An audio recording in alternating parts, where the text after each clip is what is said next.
आज समरस सनातन यात्रा का जो समापन समारोह रामलीला मैदान में जो भव्य रूप से संपन्न होने जा रहा है, मंच पर उपस्थित गुरुचरणों के चरणों को प्रणाम करता हूं और हमारे दिनेश गिरी जी महाराज जी के चरणों को प्रणाम करता हूं, जिन्होंने एक बहुत ही सुंदर यात्रा का आयोजन किया है। समरस सनातन यात्रा का उद्देश्य महाराज जी ने अभी आपके समक्ष रखा है कि हमें राजनीति नहीं करनी है, हमें तो हमारे भारत को हिंदू राष्ट्र बनाना है। हमारे भारत में, हमारे इस राजस्थान राज्य में, हमारे इस क्षेत्र में जो जातिवाद के नाम पर जो हिंदू बट रहा है, उन हिंदुओं को एक मंच पर लाना है और जातिवाद को मिटाने के लिए हर हिंदू को इकट्ठा होना है। यहां भावना से जो महाराज जी ने यात्रा निकाली है, मैं पूरे हिंदू समाज की ओर से महाराज जी को कोटि कोटि प्रणाम करता हूं। मित्रों, जब एक संत रोड पर आता है ना, इतिहास रचता है। जब एक संत जब रोड पर आता है, वो इतिहास रचता है। और दुर्भाग्य है हमारे भारत के हिंदुओं का, जो आज धर्म के बारे में विचार नहीं कर रहा है, देश के बारे में विचार नहीं कर रहा है। लोग जहां धर्मांतरण, गौ माताओं की हत्या हो रही है, उस विषय पर हिंदू विचार नहीं कर रहा। हिंदू तो सिर्फ यहां विचार कर रहा है कि मैं मेरे बच्चे को इंजीनियर, डॉक्टर, प्रोफेसर कैसे बनाऊं। हिंदू तो वो विचार कर रहा है कि मैं कितना धन कमाऊं, कितने बड़े बड़े बिल्डिंग बनाऊं, मैं कितना बड़ा बिजनेस करूं। आज का हिंदू यहां विचार विमर्श कर रहा है और उस कार्य में आगे बढ़ रहा है। बिल्कुल जरूरी है, उस दिशा में भी जाना बहुत जरूरी है, लेकिन उस दिशा के साथ साथ में हमारे धर्म को सर्वनाश करने के लिए कितने लोग जो षड्यंत्र कर रहे हैं, उस विषय पर भी हिंदू को विचार विमर्श करने की आज आवश्यकता है। उस हिंदू को आज ये सोचने समझने की आवश्यकता है कि जो अरबपति, जो करोड़पति कश्मीर छोड़कर भागा है, वो अरबपति, वो करोड़पति बंगाल में कट गया है। वो अरबपति, वो करोड़पति आज बांग्लादेश में कट रहा है, मर रहा है, खाने खाने को तड़प रहा है, अपनी बेटी की इज्जत भी नहीं बचा सक रहा बांग्लादेश में वो हिंदू। और हमारे हिंदू को आज जो कट रहा है ना हिंदू, वो क्यों कट रहा है, उस विषय पर विचार विमर्श करने की आवश्यकता है। मित्रों, महाराज जी ने बहुत अच्छे शब्दों में कहा है कि हमें राजनीति नहीं करनी है, लेकिन जो सोचते हैं ना कि महाराज जी का उद्देश्य राजनीति करने का है, मैं उनकी सोच में परिवर्तन लाने के लिए यहां पर आया हूं। महाराज जी को कोई जरूरत नहीं है राजनीति करने की। अगर जिस दिन महाराज जी चाहे राजनीति करना है, तो किसी मई कलाल में दम नहीं के रोक सके। हम तो हमारे प्रधानमंत्री मोदी जी से निवेदन करते हैं कि पार्लियामेंट में ऐसे 25 साधु संतों को पार्लियामेंट में बिठाइए जो हिंदुत्व की बात करे पार्लियामेंट में बैठकर। आज साधु संतों को बड़ी बड़ी रैलियां निकालनी पड़ रही है, सभाएं करनी पड़ रही है। बागेश्वर धाम के महंत धीरेन्द्र कृष्ण शास्त्री जी का कहना है कि मैं आज रोड पर आया हूं इसलिए नहीं कि मुझे राजनीति करना है, मैं आज इसलिए आया हूं क्योंकि सोए हुए हिंदू को जगाना है। दिल्ली में देवकी नंदन जी महाराज जी ने एक सभा लगाई है साधु संतों की, और सनातन बोर्ड की उन्होंने मांग की है। क्या उनकी मांग क्या गलत है? अरे जब वक्फ बोर्ड हो सकता है तो सनातन बोर्ड क्यों नहीं हो सकता? यह साधु संतों की आज मांग है। क्या यह गलत है? मित्रों, आज के हिंदू को सोचने की आवश्यकता है कि जो हिंदू इन मुद्दों पर लड़ना है, जो राजनेता इन मुद्दों पर लड़ना था, वो राजनेताएं नोट कमाने में बिजी है, बंगला बनाने में बिजी है, अपने कद को बढ़ाने में बिजी है। मैं उनसे निवेदन करना चाहता हूं, हाथ जोड़कर, बंगला बनाओ, नोट कमाओ, लेकिन थोड़ा हिंदुत्व के प्रति भी विचार करो। सनातन बोर्ड के लिए एक बार पार्लियामेंट में ठहर के एक बार बात करो। अरे जब हमें घर में जब भूख लगती है ना किसी को, तो हम जब हमारी माँ को, माँ मुझे खाना दे दे, जब तक हम नहीं मांगते हमारी माँ भी हमें खाना नहीं देती है। तो आज प्रधानमंत्री मोदी जी देख रहे हैं कि कौन किस डिमांड को लेकर आगे बढ़ रहा है, कौन किस मांग को लेकर आगे बढ़ रहा है। तो आज सनातन इस सभा के माध्यम से हमें मोदी जी को यहां संदेश देना है कि मोदी जी, एक बार साधु संतों की भी आवाज आप लोगों को सुनने की आवश्यकता है। साधु संत क्या चाह रहा है? क्योंकि साधु संत जो भविष्य देख सकता है ना, वो आप में से, हम में से कोई नहीं देख सकता। और आज के साधु संतों को आने वाले खतरे का एहसास हो रहा है। आज के साधु संतों को आने वाला जो समय है ना, वो हिंदुओं के लिए सर्वनाशकाली है, वो साधु संतों को दिख रहा है। इसलिए आज साधु संत आगे बढ़ रहे कि मेरे हिंदू को मुझे बचाना है, मेरे सनातन को मुझे बचाना है, मेरे हिंदू को इकट्ठा करना है, जातिवाद से बाहर निकालकर मुझे मेरे भारत को हिंदू राष्ट्र बनाना है। यहां साधु संतों का सपना है मेरे मित्रों। लेकिन कुछ लोग साधु संतों की आवाज को दबाने का प्रयत्न करते हैं, कुछ लोग साधु संतों के मनोबल को तोड़ने की बात करते हैं। मुझे क्या पड़ी है, मैं तो हैदराबाद से आया हूं हमारे गुरुजी का समर्थन करने के लिए, साधु संतों का आशीर्वाद लेने के लिए। क्या हमें यहां राजनीति करना है क्या? यहां चुनाव लड़ना है क्या? कुछ करना है क्या हमें? लेकिन सबसे पहले मैं एक हिंदू हूं, बाद में राजनेता हूं। यहां भाव हर वो राजनेता को में आना चाहिए कि सबसे पहले तुम हिंदू हो, बाद में राजनेता हो। अगर हर वो राजनेता में ये भाव आ गया ना, तो हमारे हिंदुत्व के प्रति कोई भी गद्दार आंख तक नहीं देख सकेगा। यहां मैं चैलेंज की और डंडे की नोक पर रखा हूं। मेरे मित्रों, आज हमारे हिंदू धर्म को सर्वनाश करने के लिए कितने बड़े बड़े षड्यंत्र चल रहे हैं। पहला षड्यंत्र जनसंख्या बढ़ाओ, पहला षड्यंत्र जनसंख्या बढ़ाने का षड्यंत्र चल रहा है। और हमारा हिंदू चंद नेताएं कहते हैं कि जनसंख्या कम करो हिंदुओं, हम दो हमारे दो की स्कीम को फॉलो करो। और हमारा हिंदू तुरंत उस नेता की बात को पकड़कर हम दो हमारे दो, हमारा जीवन सुख शांति से, वो स्कीम पे हमारा हिंदू आगे बढ़ता है। लेकिन वही जिहादी की सोच क्या है? हमने 50 पे अधिक इस्लामिक देश बनाए हैं जनसंख्या बढ़ाकर। हमने पाकिस्तान अलग किया है भारत से हिंदुओं को मारकर। हम बांग्लादेश में हिंदुओं को काट रहे हैं।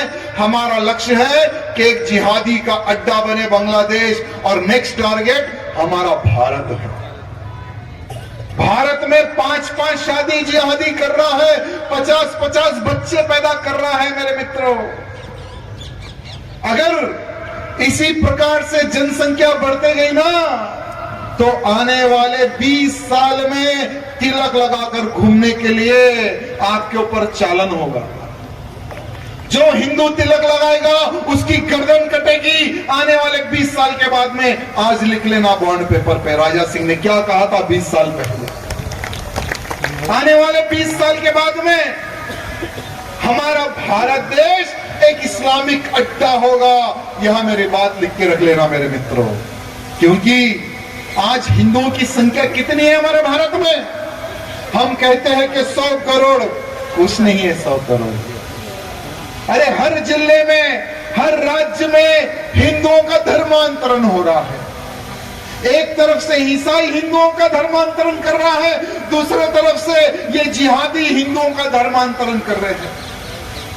एक तरफ से ईसाई गांव-गांव घूमकर पैसा देकर विदेशों से फंड लाकर हिंदुओं का धर्मांतरण कर रहा है, दूसरी तरफ लव जिहाद के नाम पर हमारी बहन बेटियों का धर्मांतरण किया जा रहा है।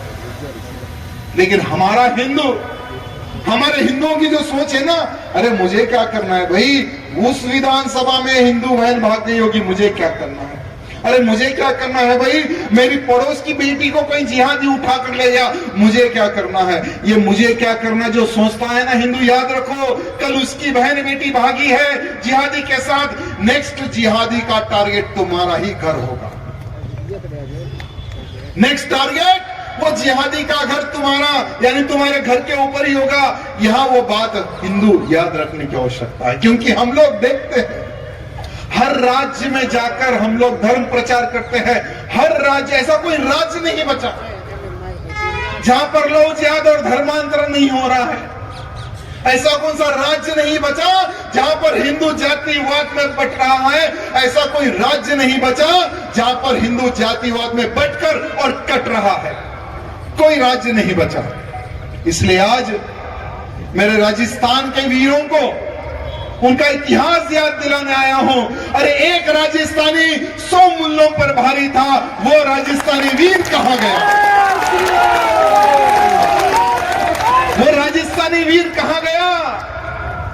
अरे हमारे राजस्थान में महाराणा प्रताप जैसे वीरों का जन्म हुआ, वो महाराणा प्रताप का खून आज ठंडा क्यों हो रहा है, मुझे समझ में नहीं आ रहा। अरे महाराणा प्रताप ने घास की रोटी खानी स्वीकार की, अकबर हरामी के सामने सर झुकाने स्वीकार नहीं किया, वो हिंदू कहां गया?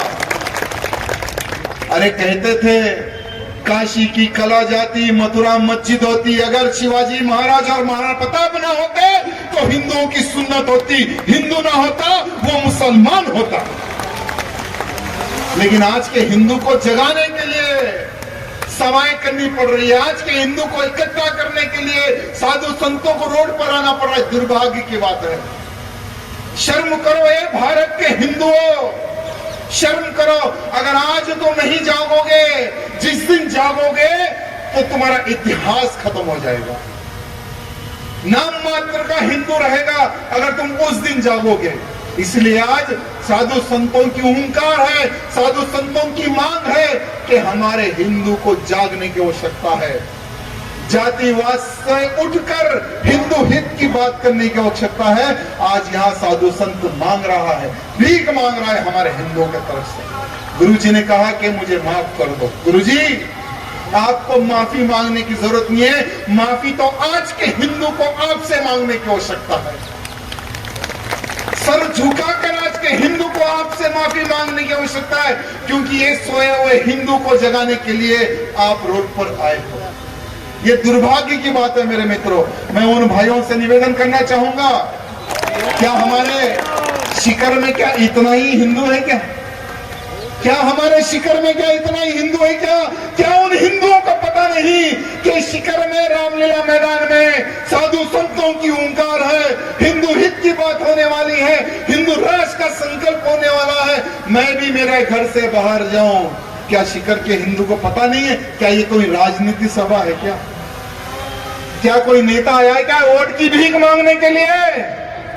यहाँ पर एक संत आया है, हिंदुओं से यहाँ भीख मांग रहा है कि मेरे हिंदू इकट्ठा हो जाए। यहाँ वो संत मांग रहा है, आप सबसे प्रार्थना कर रहा है। इसलिए मेरे मित्रों, जो खून ठंडा हो गया है ना, उस खून में उबाल आने की आवश्यकता है और हिंदुओं को इकट्ठा होने की आवश्यकता है। और हमारे मोदी से निवेदन है कि हमारे साधु संतों को नेक्स्ट पार्लियामेंट में आपको आवश्यकता देने की आवश्यकता है। नहीं तो हम ऐसे ऐसे साधु संतों को तैयार करेंगे जो किसी पार्टी के मोहताज नहीं रहेंगे। जहां साधु खड़ा होगा उसके साथ में हिंदू समाज भी खड़ा होगा। लेकिन कुछ लोगों को डर है गुरुजी, कुछ लोगों को यह डर है कि अरे यार एक साधु को हम नहीं संभाल सक रहे, अगर 25 आ जाएंगे तो क्या होगा। एक साधु को गलती से उत्तर प्रदेश का मुख्यमंत्री बना दिया, एक साधु को गलती से उत्तर प्रदेश का मुख्यमंत्री बना दिया। आज एक साधु पूरे देश के मुल्लों पर भारी पड़ा। आज वो एक साधु जहां जहां पर खुदा है, यहां खुदा है वहां खुदा है, जहां नहीं खुदा वहां भी खुदेगा। हर वो क्षेत्र में हमारा साधु बुलडोजर बाबा बनकर वहां पर खोद रहा है, और जहां खुद रहा है वहां पर मेरे बजरंगबली या मेरे महादेव प्रकट हो रहे हैं। आज संभल में देखिए किस प्रकार से 250 साल पुराना हमारा हनुमान जी का मंदिर प्रकट हो गया। जिहादियों के कब्जे से हमारे मंदिर छूट रहे हैं। एक गली में एक मंदिर तो दूसरी गली में दूसरा मंदिर तो तीसरी गली में तीसरा मंदिर मिल रहा है। अरे संभल में आज क्या हुआ था 1978 में, आज इतिहास आज के हिंदुओं के सामने आ रहा है कि 1978 में किस प्रकार से संभल में 200 से अधिक हिंदुओं को काटा गया। 1978 में किस प्रकार से संभल में हिंदुओं को जिंदा जलाया गया, किस प्रकार से संभल में 10 साल के बच्चों को भी काटा गया। आज मीडिया के माध्यम से और वो योगी बाबा के माध्यम से हम सब हिंदुओं को पता चल रहा है। मेरे मित्रों, 78 में संभल में जिहादियों ने हिंदुओं के घरों को मार्क किया कि ये हिंदू का घर है, ये हिंदू का घर है, ये हिंदू का घर है। ऐसा हमला हुआ कि हिंदू संभल नहीं सका, क्योंकि हमारा हिंदू कभी तैयार तो था ही नहीं और ना ही तैयार होगा। आज यहां पर कितने ऐसे हिंदू भाई बंधु हैं जो आज की तारीख में तैयार है, बताइए मुझे, जो आने वाले खतरे को आप लोग भांप सकते हैं। ऐसे कितने लोग तैयार है मेरे मित्रों। हमेशा से एक बात सोचकर चलो कि जिहादी कभी भी आपके घर आ सकता है। जो जिहादी घर आएगा वो साला जिंदा नहीं जाएगा, उसकी तैयारी आपको करनी है। लेकिन संभल में 78 में जो हिंदू भाई था ना, वो एक नारा लेकर चलता था, हिंदू मुस्लिम भाई भाई। वहां का नारा क्या था?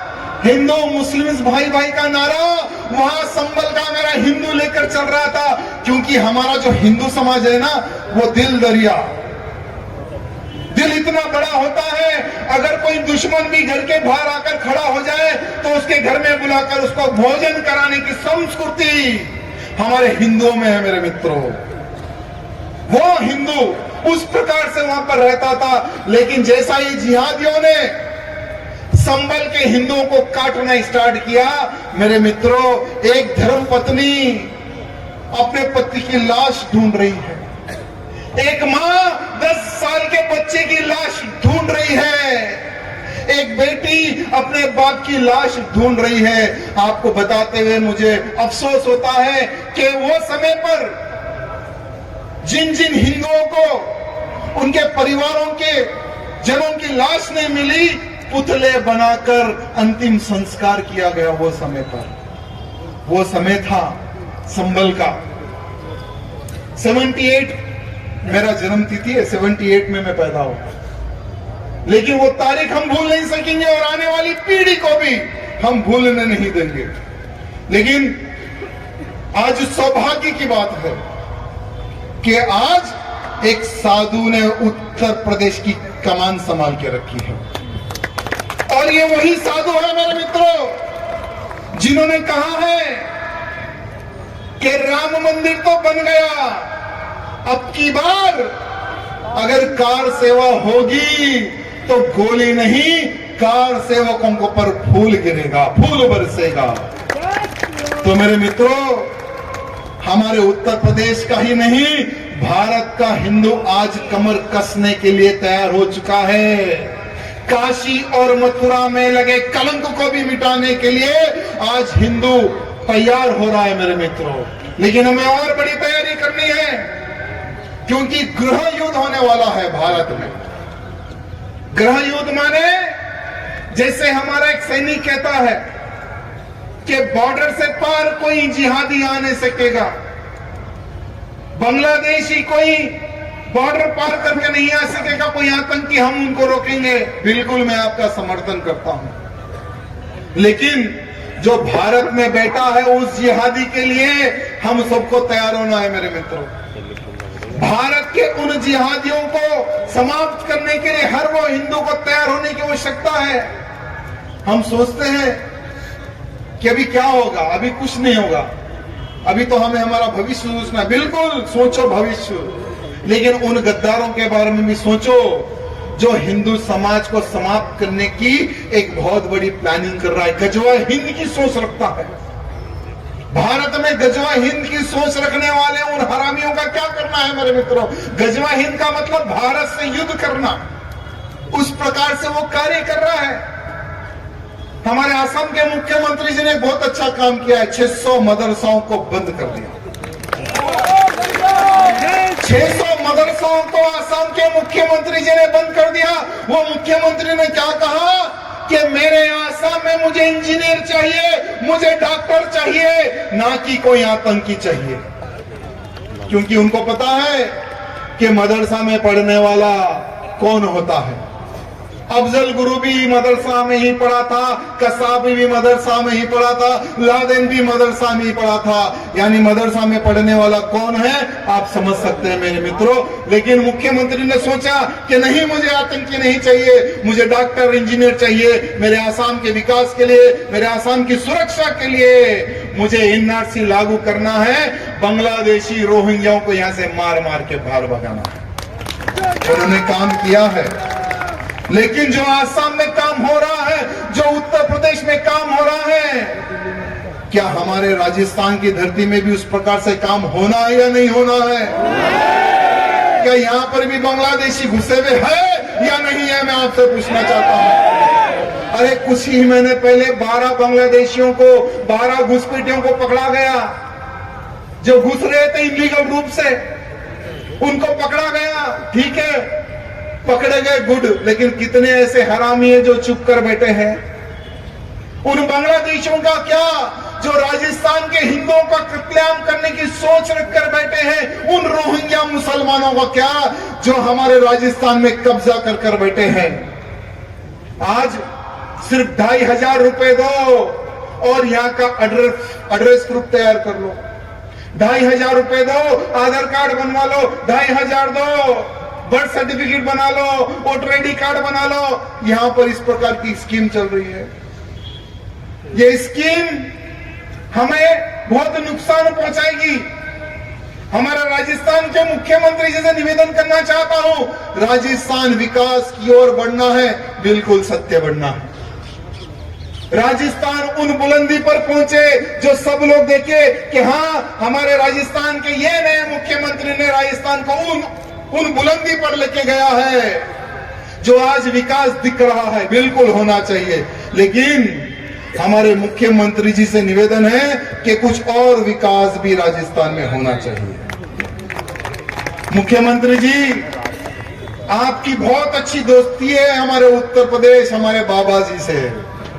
उत्तर प्रदेश के मुख्यमंत्री जी योगी जी से आपकी बहुत अच्छी दोस्ती है, आप उनको गुरु मानते हैं, हम भी उनको गुरु मानते हैं। एक बार चाय पे चर्चा कर ले उनसे।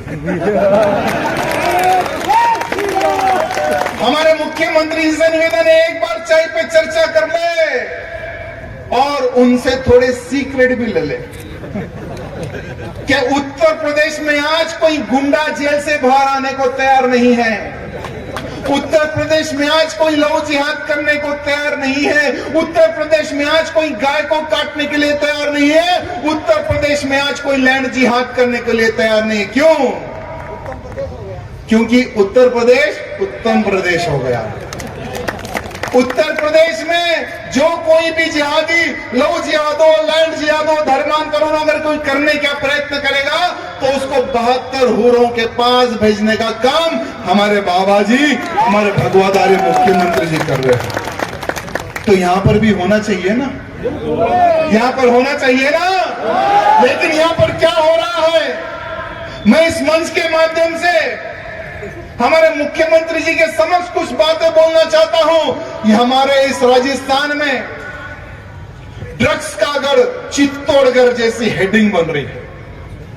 ड्रग्स का गढ़ चित्तौड़गढ़, इस प्रकार से बड़े बड़े पेपरों में हेडिंग आ रही है, पेपरों में मैटर छप रहे हैं, न्यूज छप रही है। क्या चित्तौड़गढ़ का ड्रग्स का अड्डा बन गया है क्या? अरे चित्तौड़गढ़ वो है जहां पर वीरों ने जन्म लिया, देश धर्म की रक्षा के लिए अपने प्राणों का बलिदान दिया, वो चित्तौड़गढ़ है।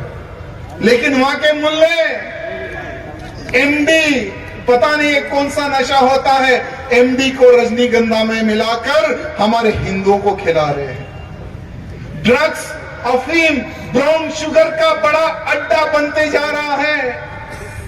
लेकिन ये सभी का सभी गलत बिजनेस करने वाले ये मुल्ले हैं, लेकिन उसका सेवन करने वाले हमारा हिंदू समाज है। मेरे मित्रों, मैं उन हिंदुओं से हाथ जोड़कर निवेदन करना चाहूंगा, जो हिंदू अगर नशे का आदी बनता है ना, वो अपने जीवन में देश धर्म तो छोड़ो, अपने परिवार की भी रक्षा नहीं कर सकता है। और ऐसा नालायक हिंदू, ऐसा नपुंसक हिंदू हमें नहीं चाहिए हमारे हिंदू राष्ट्र में। जो खुद की नहीं रक्षा कर सकता, वो क्या देश और धर्म की रक्षा करेगा। लेकिन हमें हमारे मुख्यमंत्री जी को एक नशे की आदत तो डालनी है। हमारे राजस्थान के मुख्यमंत्री जी को एक नशे की आदत डालनी है, वो है हिंदुत्व का नशा। और जिसको भी हिंदुत्व का नशा चढ़ जाता है ना, वो योगी आदित्यनाथ जैसा रुद्र रूप दिखाते रहता है। रुद्र रूप देखा है ना योगी जी के, बाबा जी का।